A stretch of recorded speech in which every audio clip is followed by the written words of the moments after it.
Okay, अब देखो हमारे पास है साइन एंगल सी के लिए हमारे ऑपोजिट साइड है that is A B, angle A के लिए opposite side that is B C. हमारे पास एंगल में सिंगल क्यों लिखा हुआ इधर, एंगल बी के लिए ऑपोजिट साइड है हमारे पास दैट इज ए सी। अब देखो अभी कोसाइन रूल का क्या लॉजिक होता है, अब देखो जो कोसाइन रूल का जो मैं आपको फॉर्मूला लिख के दिखाने वाला हूं ना, काइंडली अंडरस्टैंड इट। देखो उसका फॉर्मूला कुछ ये है कि सी स्क्वायर, अबे अच्छा मैं भी सिर्फ लिख रहा हूँ, A square plus B square minus 2ab cos theta. अब देखने पे ये बहुत मुश्किल और वाहियात फॉर्मूला लग रहा है, आई डोंट कह सकता हूँ मैं कोई आप लोग की बात से कोई मुकरता नहीं है। साद भाई, जी जी सर मैं पता नहीं आपको साद भाई क्यों कहता हूँ, मुझे नहीं समझ कोई नहीं कोई आता। नहीं कोई नहीं, सारे स्टूडेंट मुझे यही बोलते हैं वैसे, टू बी ऑनेस्ट। ओके। अच्छा, ये हम लोग जो कॉस थीटा हमने लगाया, इसकी जो ये थीटा हमने साइन लगाया है, इसकी जगह हम सी लिख देंगे तो वो जरा ज्यादा इजी हो जाता है बच्चों को आप समझने में। एक्स लगा लो, वाई लगा लो, ए जी ए बी सी डी, कोई नहीं नहीं, सिंबल उसकी कुछ भी रीजन लगा में लो। तो क्यों कह रहा हूँ, क्योंकि हम लोग ने जो एंगल निकाल, वो जो हम लोग ने सी पहले लिखा है ना, उसी का हम फिर वहां पे एंगल ले लेंगे तो वो बच्चों को चीज याद करने में आसानी हो जाती है। कोई मसला नहीं, आप इस तरह कर लो, आप मुझे बोलो। तो हम लोग इसको ऐसा करते हैं ना कि हम लोग इसको इसमें को पेन की तरह से लगे मेरा, आप इसे सी लगा लो, उसमें क्या मसला, एब्सोल्युटली फाइन, उसमें कोई इशू नहीं। बल्कि आपने मुझे बड़ा अच्छा आइडिया दिया, मैंने इस पे भी बात करनी थी छोटी सी, आपने पहले बार ही बड़ी अच्छी बात आपने बल्कि कर दी मुझे कि we could also write C. Thank you Junaid ठीक, भाई। No issue.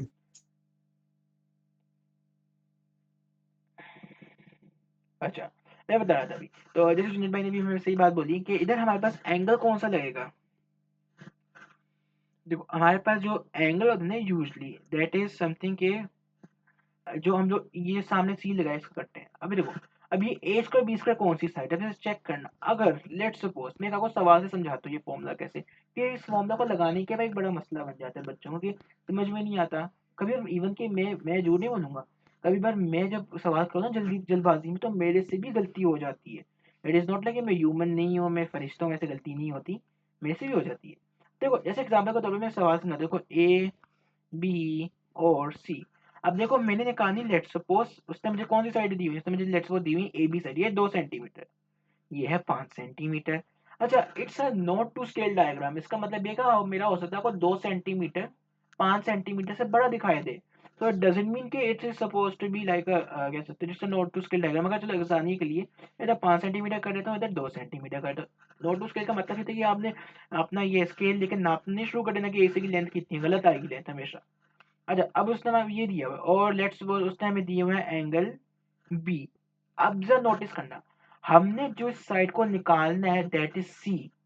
It is always the best option कि अपने पेपर पे रफ वर्क के तौर पे जितना गंद मारना मार लो, अपनी एक्चुअल वर्किंग को आपने मतलब जैसे ना प्रिंटेड बुक की तरह रखना है।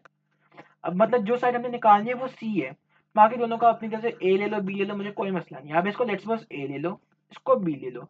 अब बात सुनो जरा, हमारा फॉर्मूला क्या है, C square is equal to A square plus B square minus 2ab cos theta या cos सी। अब ये सी है हमारे पास angle, let's suppose it is 35 तो यार बड़ा अजीब सा एंगल हो जाएगा। लेट्स मेक इट अपना लग रहा है 60 बना देते हैं इसे, 60 डिग्री है ओके। अब जैसे मेरी बात सुनो, अब हमने ए स्क्वायर किसे लिया है, हमने 5 को लिया है स्क्वायर, हमने बी स्क्वायर किसको लिया है, हमने 2 को लिया है, माइनस 2 हमने ए की जगह 5 डाल दिया, इसकी जगह 2 डाल दिया, और cos सी सी। अब एंगल कौन सा लेना है, एंगल उस साइड के लेना जो हमने साइड ढूंढ रहे हैं। अभी आ गया हमारे पास 60। अब इस सबको सिर्फ हम दोनों ने क्या करना है, इजीली हम दोनों ने इस सबको डालना है एक कैलकुलेटर पे, कैलकुलेटर पे डालना है। हमने जब इसे कैलकुलेटर पे डालते हैं हमारे पास आता है 5 square plus 2 square minus 2 into 5 into 2 into cos of 60। हमारे पास जो एक आंसर आता है डेट इज 19। अब ये तो सी स्क्वायर का आंसर नहीं, हमें तो सी निकालना है। इसका मतलब ये हम लोग क्या करेंगे, सी स्क्वायर को सी में कैसे कन्वर्ट करेंगे बताओ, how will we convert C square into C. Sorry Saad भाई, मैं डिस्कनेक्ट हो गया था। कोई मसला स्क्वायर नहीं। रूट ले लेंगे। हाँ स्क्वायर, अरे देखो जितने भी हम लोग बात करते हैं हमने इसको ए कंसीडर किया, इसको बी कंसीडर किया, और सी कौन सी साइड थी जिसका हमने एंगल निकालना है। अब देखो हमने उसकी सब चीज़ों को सिर्फ इनपुट किया और हमने ये निकाली कि हमारे पास सी स्क्वायर 19 के बराबर है। अब मसले वाली बात सारी की सारी ये है कि भाई हमने सी स्क्वायर थोड़ी ना निकालना, हमने सी निकालना है। सो बड़ी सिंपल सी बात है, हम लोग सी स्क्वायर पे स्क्वायर रूट लगा देंगे। ये स्क्वायर रूट का मतलब ये है कि मैंने आपको 2 रुपए दिए, स्क्वायर दिया और मैंने आपसे 2 रुपए वापस ले लिए, स्क्वायर को रिवर्स कर दिया। तो ये हमारा आपस में कट हो गया। हमारा सी की वैल्यू क्या आ गई, that is 19 centimetre. It is not suggestion कि आप जो अपने आंसर को इसमें दो, until and unless it is stated to be exact value, मगर इट्स द बेस्ट थिंग कि आप इसे 19 रखो, फिर आप इसको कन्वर्ट कर लो। क्यों? और फिर आप इस वाली वैल्यू को हमेशा अगले पार्ट्स में इस्तेमाल करो फॉर नेक्स्ट पार्ट्स, क्योंकि अब नेक्स्ट पार्ट्स में अनराउंडेड ऑफ वैल्यू इस्तेमाल करते, राउंडेड ऑफ नहीं करते, वरना आंसर गलत आता है। इट्स बेस्ट बेस्ट कि आप नेक्स्ट पार्ट्स के लिए ये वैल्यू लिखो, बल्कि दोनों आंसर लिख दिया करो, ताकि जो आंसर आपका एग्जामिनर को अच्छा लगे उसे एक्सेप्ट कर ले। अब देखो 4.358 सेंटीमीटर, हमने हमेशा ये बात समझी, रूल रूल चलो मैंने नहीं बताया, मैं फिर से बता देता हूँ। हमेशा नॉन एग्जैक्ट वैल्यूज को एंगल्स की बात नहीं कर रहा, एंगल्स को 1 डिग्री पे करते हैं round of, sorry 1 decimal place पे। बेरिंग्स को 1 सिग्निफिकेंट फिगर पे करते हैं, 1 सिग्निफिकेंट फिगर कह दो, 1 सिग्निफिकेंट फिगर कह दो यार, बेरिंग्स की अलग कहानी, वो मैं अलग एक्सप्लेन करता हूँ। मगर अन नॉन एग्जैक्ट वैल्यूज को 3SF पे राउंड ऑफ करना है मुझे, तो उसको 3SF पे राउंड ऑफ करने पे क्या आंसर आएगा, ये पहला SF, ये दूसरा SF, ये तीसरा और ये चौथा, 3SF पे राउंड ऑफ करने पे क्या आंसर आएगा बताओ। 4.36. Yes 4.36, excellent, very good very good. This is the 4.36 centimetre. Okay, ये अभी this is your cosine rule. ये कोसाइन रूल है, आपने इसे याद रखना है। आपने इसी को अगर आप रिवर्स मार दो ताकि बस क्या आ जाएगा, सी स्क्वायर माइनस क्या होगा, A square minus B square divided by -2ab। चलो, उस साइड के एंगल का फॉर्मूला ये आ गया आपके पास। बात समझे नहीं समझे? आपने सिर्फ बस उसे रीअरेंज किया और आपके पास उसका एंगल का फॉर्मूला आ गया। You just have to remember this formula, आपको कुछ और याद रखने की जरूरत नहीं है। तो इस फॉर्मूला को याद रखो, आपको पता चलेगा कि ये आपको इसको अलग से इसको याद करने की जरूरत है, इसको अलग से याद करने की जरूरत नहीं है यार। फॉर्मूला यही है, आपने सिर्फ उसे रीअरेंज करना है, you just have to do nothing else. मैं कभी सजेस्ट नहीं करता कि आप जितने फॉर्मूला याद करके तो नहीं भाई, आपने सिर्फ उसे रीअरेंज करना है। रीअरेंज करने में 10 सेकंड लगते हैं मैक्सिमम। डोंट के रट्टा इसका लगा के चले जाओ, कोई रट्टा लगाने वाली चीज नहीं है। ओके, अच्छा, ये आपके पास आके कोसाइन रूल। अब now let's try to do an another topic which is sine rule. अब देखो साइन रूल मेरा फेवरेट है, क्यों? कोई गेस कर सकते हैं? कोई गेस कर सकता है भाई साइन रूल मेरा फेवरेट? क्योंकि इसमें रेशियोज लगती है ना, आई लव रेशियोज।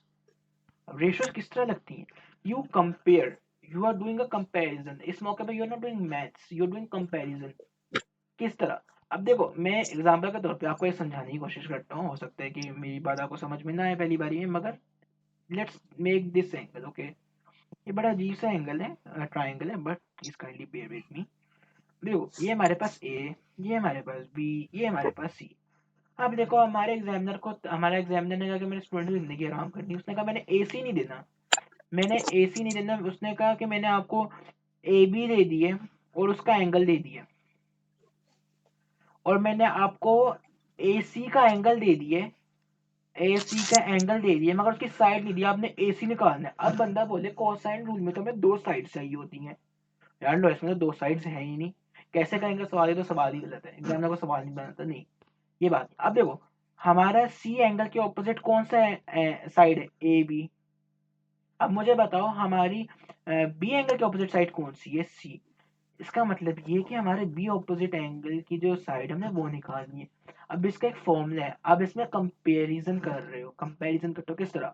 आप बोलते हो कि अगर हमारी ए बी जो है, या सी, हम लोग सी से डिनोट करते हैं उसे, छोटे सी से, ए बी की बात हो रही है अभी। सी की जो ऑपोजिट साइड होती है ना, इसको मैं छोटे सी से रिप्रेजेंट कर सकता हूँ, एंगल को मैं बड़े सी से रिप्रेजेंट कर सकता हूँ। अगर मेरा सी इतना है, तो मेरा जो होगा ना साइन एंगल होगा वो साइन सी होगा, और अगर मेरी साइड बी है तो इसका एंगल कितना होगा, साइन बी। अब जब आप हमेशा रेशियोज और अपना प्रोपोर्शनैलिटी का साइन खत्म करते हो तो हमेशा एक कांस्टेंट आता है। मगर जब आप दो रेशियोज और दो प्रोपोर्शनैलिटीज को खत्म करते हो जिनका आपस में रेशियो बराबर हो तो उसमें कांस्टेंट नहीं आता बल्कि वो एक फ्रैक्शन में बदल जाती है। C B divided equals to sine C over sine B. ये होता है साइन रूल, ये साइन रूल कहलाता है। अब इसको किस तरह सोल्व करेंगे, देखो हमारे पास सी है हमारे पास 15, बी निकालना है, बी निकालना है। साइन सी है हमारे पास, यस साइन सी तो है। साइन बी है हमारे पास, साइन बी भी है। अब क्या करेंगे, बस सिंपली हम लोग इनको रीअरेंज कर देंगे। हमारे पास ये बी आ गया, ये साइन 50 × 15 आ गया और ये साइन 20 आ गया। बस नाउ सॉल्व दीज और इसका आंसर आ जाएगा। आंसर किस तरह आएगा, सीधा सा आंसर है इसका, साइन 50 × 15 डिवाइड बाय अपना साइन 20। हमारे पास आंसर, यार क्या है इसे? अभी हमारे पास आंसर आता है b इक्वल टू 33.596। क्या मेरा आंसर सही है अभी तक, बताओ क्या आंसर सही है मेरा, सोचो जरा, क्या मेरा आंसर इस मौके पे सही है? सही होगा। नहीं, मैंने ऐसे 3 पे राउंड ऑफ नहीं नहीं नहीं किया। नहीं नहीं, सर फॉर्मूला ही, 3 एक सेकंड, ये फॉर्मूला कौन सा है, मुझे ये नहीं समझ आ रही। ये फॉर्मूला वही है, आपने ये फॉर्मूला पढ़ा ना, C divide by sine C equals to B divide by sine B ना। जी जी, मैंने ये पढ़ा। तो भाई हमने साइन सी को इधर रख दिया, सी इक्वल्स टू साइन, मैंने आपको डिराइव करके दिखाया ना कि फॉर्मूला एक्चुअली रेशो से आता किस तरह है। अब कंपैरिजन करते हो साइड्स और एंगल्स का, कि अगर हमारी एक लेंथ जो है उसका एंगल A1 है तो हमारी दूसरी का एंगल A2 होगा। सिर्फ ये दिखाया है, फॉर्मूला ओके सेम है, बस उसको रीअरेंज अलग किया हुआ है। बात समझे, ओके ओके। इसमें कोई मसले वाली बात? नहीं नहीं। ये स्टेप नहीं समझ आया है, जो 15 divided by b is equal to sine 20 over sine हाँ 50। ये लो, ये इसको आपने हाँ नीचे किस तरह कर देखो दिया? 15 ये इधर मल्टीप्लाई हो जाएगा, ये इधर मल्टीप्लाई हो जाएगा ना। 15 × sin 50 is equal to B into sine 20 हो जाएगा ना। इसमें कोई मसले वाली बात इस स्टेप तक। ओके ओके, और ये तो साइन क्लियर है। साइन 20 नीचे आ जाएगा तो 15 × sin वो 50। आपने डायरेक्ट कर दिया था इसलिए कंफ्यूज हो गई और थी। अरे सॉरी सॉरी माय बैड, मैं आइंदा से ना कोशिश करूंगा मैं जरा ज्यादा बेहतर समझा दूंगा कि तुम्हें उस नहीं नहीं सर, वो फर्स्ट टाइम मुझे ना बाद में पता चल जाता है। अच्छा अब इसको ना मैंने पता है इसको किस तरह किया, मेरी मेंटल थिंकिंग क्या थी, मैंने इसका रेसिप्रोकल लिया और इसका भी रेसिप्रोकल लिया। तो ये क्या हो गया, b/15 is equal to sine 50 over sine 20। और फिर मैंने क्या किया, मैंने 15 को जाके मल्टीप्लाई कर दिया। तो मेरी थिंकिंग जो थी वो प्रोसेस वो ये था, आपका कुछ भी हो सकता है आप मगर आंसर सही आना चाहिए। वर्किंग का कोई मसला नहीं, आंसर सही आए वर्किंग का कोई मसला नहीं, वर्किंग के बहुत ऑल्टरनेट मेथड्स होते हैं। और इसका तो जरूरत भी नहीं है वर्किंग शो करने की, तो डायरेक्ट भी आंसर लिख दो, कोई ऐसे मसले की बात नहीं है। इसको शो करना मगर जरूरी होता है, इसके मार्क्स होते हैं कभी कभार। अच्छा अभी देखो, अब ये क्योंकि मेरे पास 3SF पे नहीं है तो मेरा एक नंबर कट जाएगा इधर। So I will round it off to 3SF जो है 33.6 सेंटीमीटर। ये आपका साइन और कोसाइन रूल है। नाउ अंडरस्टैंड दिस थिंग, इस पे बहुत सवाल आते हैं। इट्स अ क्वेश्चन जो मैं कहता हूँ एग्जामिनर की जिंदगी का मकसद ही पूरा हो जाता है कि सवाल नहीं देगा वो। ये सवाल नहीं होगा तो इसका मतलब आप ओ लेवल्स के मैथ के एग्जाम में नहीं बैठे हुए। इसका रिलेटिवली मुश्किल सवाल आते हैं, ये मैंने बड़े इजी पीजी बनाए हुए हैं, आप बोलोगे बड़े इजी पीजी, इसका इजी पीजी सवाल नहीं आता, इसका मुश्किल सवाल आता है। हम लोग जब प्रैक्टिस करेंगे तो इसको समझेंगे, मगर अभी तक आपको फॉर्मूलाज की और फॉर्मूलाज की अंडरस्टैंडिंग समझ में है कि रेशो वाला सवाल, ये मैं क्यों बोल रहा हूँ रेशोज हैं, क्योंकि इसमें आप अपनी साइड को कंपेयर कर रहे हो तो कभी फॉर्मूला भूल जाओ तो बस ये याद रखो, मैंने L1 को उसकी एंगल के बराबर रखा हुआ है, कंपेयर किया है, और L2 को उसके एंगल के बराबर कंपेयर किया है, बस सिंपल सा फॉर्मूला। इसमें कोई मसले वाली बात है तो बताओ, इसमें कोई मसला है तो बताओ। नहीं सर। ओके डन हो गया। अब देखो ये था हमारे पास साइन रूल। अब हमारे पास एक आता है एरिया ऑफ ट्राइंगल। अब बोलोगे सर ये क्या बात हुई अचानक से, ट्रिग्नोमेट्री से एरिया ऑफ ट्राइंगल, भैया तो ट्राइंगल्स पढ़ रहे हैं ना, तो ऑफ कोर्स में एरिया ऑफ ट्राइंगल भी आएगा। अच्छा अब ये देखो एरिया ऑफ ट्राइंगल क्या बोलते हैं आपको, देखो एरिया, ओ यार ठीक है ओके, एरिया ऑफ ट्राइंगल्स अब मैंने आई होप कि आपने बचपन से हमेशा ये बात पढ़ी होगी, एरिया ऑफ ट्राइंगल किसका निकालते हैं, किसी को पता है? हमारे पास कुछ डिफरेंट टाइप्स ऑफ ट्राइंगल्स होते हैं, जैसे हमारे पास ये ट्राइंगल है, हमारे पास एक ये ट्राइंगल है, ओके, ये ट्राइंगल है हमारे पास, ओके, और कौन सा हो सकता है, और कौन सा हो सकता है, और कौन सा हो सकता है, और हमारे पास ये भी तो हो सकता है। अब ये देखो, अब इसमें होता है किसका फॉर्मूला क्या है? देखो हम लोग क्या करते हैं, हम लोगों का फॉर्मूला इसके लिए क्या होता है, अगर हमारे पास if we have the perpendicular height, अगर हमारे पास परपेंडिकुलर हाइट है ना, तो then the formula becomes area is equal to half into perpendicular height into base. इसके जैसे एग्जांपल क्या है, ये देखो, इसकी अंडरस्टैंडिंग ये देखो, ये हमारे पास परपेंडिकुलर हाइट है बेस के बिल्कुल परपेंडिकुलर 90 डिग्री एंगल पे, तो क्या हो जाएगा, ये हमारे पास परपेंडिकुलर हाइट है, ये हमारी बेस है, तो इसका फॉर्मूला हो जाएगा half into perpendicular height into base.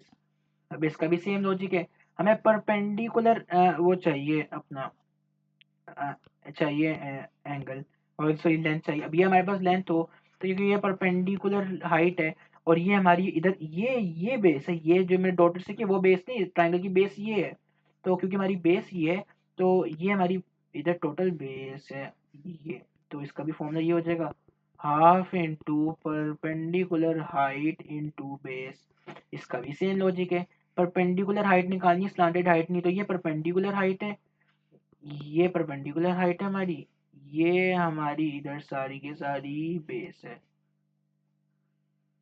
तो इसका फॉर्मूला क्या हो जाएगा, half into perpendicular height into base. I hope कि इसमें कोई मसला नहीं होगा। और व्हाट इफ कि we don't have the perpendicular height, फिर क्या होगा, व्हाट इफ कि we don't have the, what if what if we don't have the perpendicular height, what if we don't have the perpendicular height, फिर किसका sir फाड़ेंगे हम लोग इस मौके पे, एग्जामिनर का या अपना, बताओ।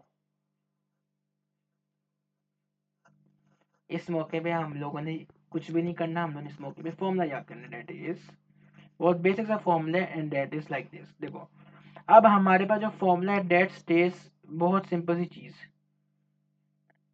वो दैट स्टेज के हमारे पास अगर लेट्स सपोज ये से क्या मसला है, ये ए है, ये बी है, ये सी है, तो then our formula becomes 1/2 into A side into B side, आप इसे इस तरह कर लो, into A into B into sine C. मतलब ये कि दो साइड इस्तेमाल करनी है और जो तीसरी साइड बच जाएगी उसका एंगल इस्तेमाल करना है। इसका मतलब ये कि हमारी ए के ऑपोजिट वाली साइड कौन सी है, बी सी, हमारी बी के ऑपोजिट वाली साइड कौन सी है, ए सी, और हमारा एंगल सी क्या है, ये हमारा सी है, तो सीधी सी बात है इसका फॉर्मूला क्या बचेगा, हाफ इंटू अपना बी सी इंटू ए सी इंटू साइन का सी, ये हमारे एरिया का फॉर्मूला होता है।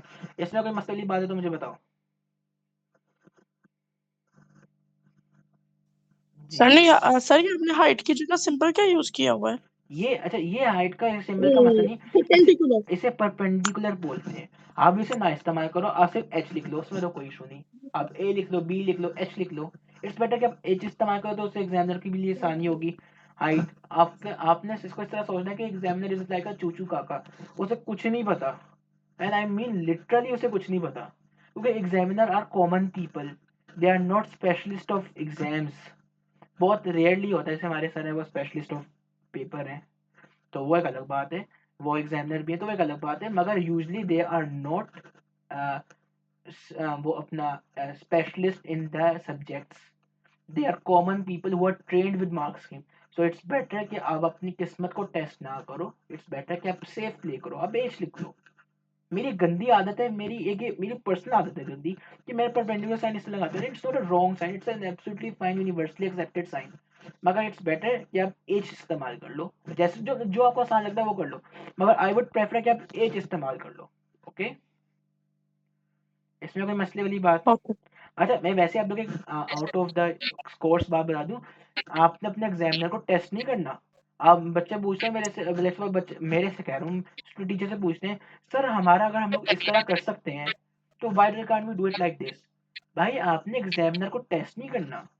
आप बोलो कि नहीं मैं इस तरह लिख देता हूँ उसका चांस से नंबर मिल ही जाएगा नहीं, क्योंकि एग्जामिनर ने मार्क्स की फॉलो करनी है, अपना सॉरी पेपर चेकर ने मार्क्स की फॉलो करनी है। अगर मार्क्स में नहीं लिखा हुआ आपको नंबर नहीं मिलना, सीधी सिंपल सी, इसमें कोई वो बात ही नहीं। तो I try to tell you guys कि जो चीज पेपर में जो सेफली जो आती है ना दैट कम्स। पहले मैं आपको थ्योरेटिकल चीज बता दूं केमिस्ट्री में समझा के, फिर मैं आपको वो चीज बताऊं जिससे नंबर मिलते हैं। तो ताकि आप लोगों को दोनों में डिफरेंस पता चल सके। बुक में मसला ये होता है कि बुक में सिर्फ और सिर्फ कॉन्टेक्स्ट लिखा होता है, उसमें वो पेपर वाला वो नहीं लिखा होता जिससे नंबर मिलते हैं। तो जब भी मैं आपको कोई क्वेश्चन कराता हूँ केमिस्ट्री का या उसका, तो आई ट्राई टू के या मैथ्स का, आपको अब देखो अब इस बारे में आपको पता है कि एंगल्स को 1 डिग्री पे लिखना होता है। एंगल्स को 1 डिग्री सॉरी 1 डेसिमल प्लेस पे लिखना होता है। आपको पता है इस बात का? हाँ जी भाई, जी जी। एंगल्स को 1 डेसिमल प्लेस पे लिखना होता है, नहीं लिखोगे नंबर कट जाएगा। आप 3SF पे नहीं लिखोगे फिर मैथ्स में नहीं नंबर मिलेगा। आपके फिजिक्स एंड केमिस्ट्री में भी न्यूमेरिकल्स के रूल्स हैं जो आपको फॉलो करने पड़ते हैं, वरना नंबर नहीं मिलेगा उनका, एक नंबर कटता जाएगा। तो इसका ख्याल रखते हैं इन बातों का, ओके। और ए लेवल्स में अगर आपकी इसकी बेस अच्छी ना हो तो बच्चे मेरे क्लास में A2 में अभी तक स्ट्रगल करते हैं इस चीज पर, उनके नंबर इंतहा के नंबर करते हैं इस चीज के, SF के, और उसके ग्रेड्स बदल जाते हैं बच्चों के। तो आप लोगों को ये छोटी छोटी इसलिए बात बताएं ताकि आप लोगों को बाद में मसला ना आए। एरिया ऑफ ट्रायंगल में कोई मसला है तो मुझे बताओ। नहीं सर। ओ यार, ओके ओके नाउ क्या टाइम हो रहा है? मैं 5:26 हो रहे हैं। अच्छा टॉपिक एक कवर करना है या बस करनी है आज के लिए?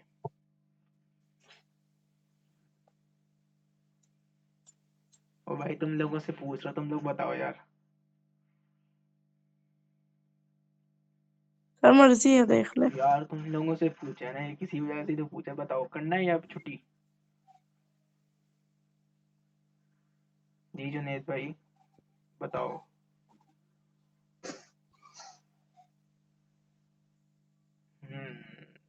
जुनेद भाई छुट्टी मारनी है या बस हो गया?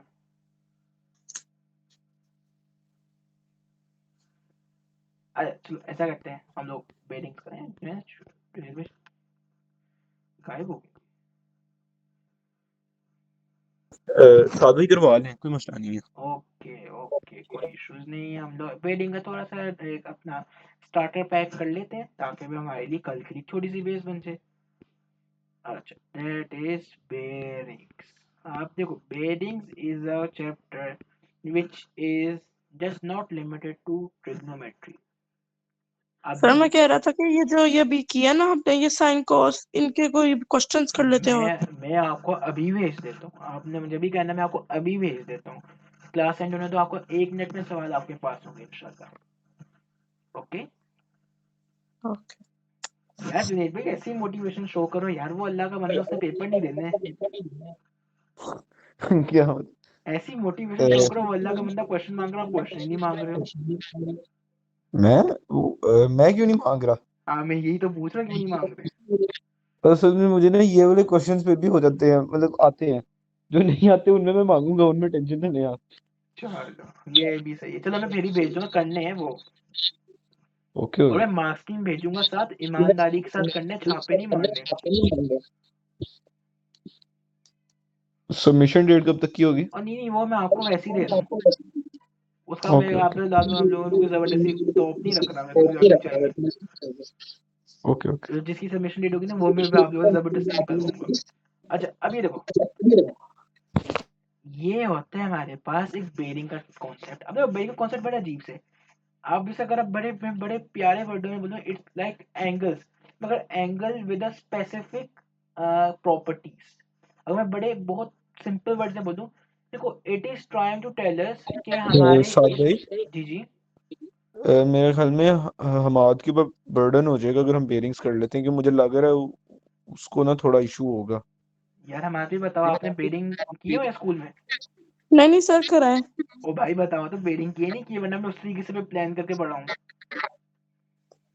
सर इंट्रोडक्शन हुआ है इसका, थोड़ा पढ़ा हुआ है। इंट्रोडक्शन तो हम भी इंट्रोडक्शन ही कर रहे हैं जुनेद भाई, उसका मसला नहीं, इंट्रोडक्शन ही कर रहे हैं। ओके देखो अब देखो, बेरिंग इज समथिंग जो हमें बताता है the direction of the angle. Bearing क्या बताता है हमें? बेरिंग बताता है डायरेक्शन ऑफ द एंगल। अभी एक मेरी बड़ी अजीब सी मैंने बात की कि यार बेरिंग हमें डायरेक्शन ऑफ एंगल किस तरह बताता है। मैं भी आप लोगों को बताता हूँ किस तरह। एक second, give me a second test. Okay, it is a the bearings are used to tell the direction by using the angles। सही है। अब देखो जैसे मैं एग्जांपल तो बता दूं, ये एक लेट्स सपोज ये मेरे पास एक एंगल है that is let's suppose 40 degrees. अब ये देखो ये मुझे बता रहा है कि with respect to north position it is at 40 degrees. इसका मतलब ये कि 40 degrees towards north, 40 degrees towards north east. बात समझे? 40 डिग्रीज टुवर्ड्स नॉर्थ ईस्ट। अब ये मुझे बता रहा है कि द एंगल की हेल्प से मुझे बता रहा है कि पोजीशन। अब मसला इस बात का है कि यार इस बेरिंग को निकालेंगे कैसे? देखो बेरिंग को कैलकुलेट करने का रूल बड़ा सिंपल सा होता है। मुझे बताओ कि हम लोग बेरिंग को इस साइड से करते हैं या इस साइड से करते हैं कैलकुलेट, ए या बी? बताओ। बेरिंग है किसका? रैंडम, मैं रैंडम वैसे बात करूं, मैं लेट्स सपोज इस स्टेटमेंट की बात करूं, इसमें बात करूं, इस फ्री लाइन की। एन से और नॉर्थ से स्टार्ट करते हैं और एंड तक जाते हैं, मतलब जहां तक लाइन है। किस और में, ए क्लॉकवाइज डायरेक्शन में या बी डायरेक्शन में? बी डायरेक्शन में, बी डायरेक्शन में, क्लॉकवाइज। Excellent, very good. हम लोग हमेशा इसे क्लॉकवाइज डायरेक्शन में करते हैं, क्लॉकवाइज डायरेक्शन में। ओके, अब आप ये देखो मेरी इधर मैंने ये क्या नोटिस किया, ये देखो मूवमेंट नोटिस करो, ये नॉर्थ से इधर जा रही है। This is our bearing. Bearing क्या बता रहा है? Bearing that is the direction with the help of the angle. अब हमारा हमेशा नॉर्थ से शुरू होता है। अच्छा, ये बेरिंग्स होते हैं, ये इसका इंट्रोडक्शन है, ये सोचो। अब मसला पता है बेरिंग्स में क्या है? बेरिंग्स मुश्किल नहीं है। मसला है कि बेरिंग्स का कॉन्सेप्ट के साथ आपको एंगल्स का कॉन्सेप्ट, आपको सर्कल के कॉन्सेप्ट, सॉरी एंगल्स के साथ पैरेलल लाइंस के एंगल्स के कॉन्सेप्ट्स पता होने चाहिए। जब आपको वो कॉन्सेप्ट्स नहीं पता होंगे, आपका उससे बेरिंग का जो मीडियम वाला सवाल भी नहीं होगा। मसला इस बात का आता है, बच्चे का वो टॉपिक एक वीक होता है, वो बेरिंग्स पे डालते हैं। बेरिंग्स बड़ा मुश्किल है, बेरिंग मुश्किल नहीं है, उसको एंगल्स नहीं आते। आपको एंगल्स आते हैं, बेरिंग्स आर फ्री के नंबर, क्योंकि उसका सवाल एक जैसे ही आता है, हर बारी एक जैसा आता है। तकरीबन 90% उसका सवाल एक जैसा आता है। बहुत कम होता है कि उसका बहुत कोई अजीब सा वियर्ड सा सवाल है। मगर बेरिंग का इंट्रोडक्शन दिया है, इंशाल्लाह हम लोग इसको कल कंटिन्यू करेंगे। और मुझे हमाद भाई ने कहा है, क्योंकि जुनैद भाई पढ़ नहीं रहे हैं, तो उन्होंने मुझे कहा सवाल भेजे हैं, तो मैं उनको भेजूंगा सवाल। Okay okay okay sir. Okay. फिर जुनैद भाई गलत बात है यार, वेरी डिसअपॉइंटिंग बात है, आप पढ़ नहीं रहे हो। नहीं पढ़ रहा हूँ मैं। चलो सही है, ओके फिर मैं सही है। आपको सारी शीट्स भेज दूंगा, कोई मसला नहीं। ओके चलो, गुड हो गया, सही है हमारा भी। ओके फिर अल्लाह हाफिज जुनैद भाई, अल्लाह हाफिज। ओके, अल्लाह हाफिज़। अल्लाह हाफ़िज़।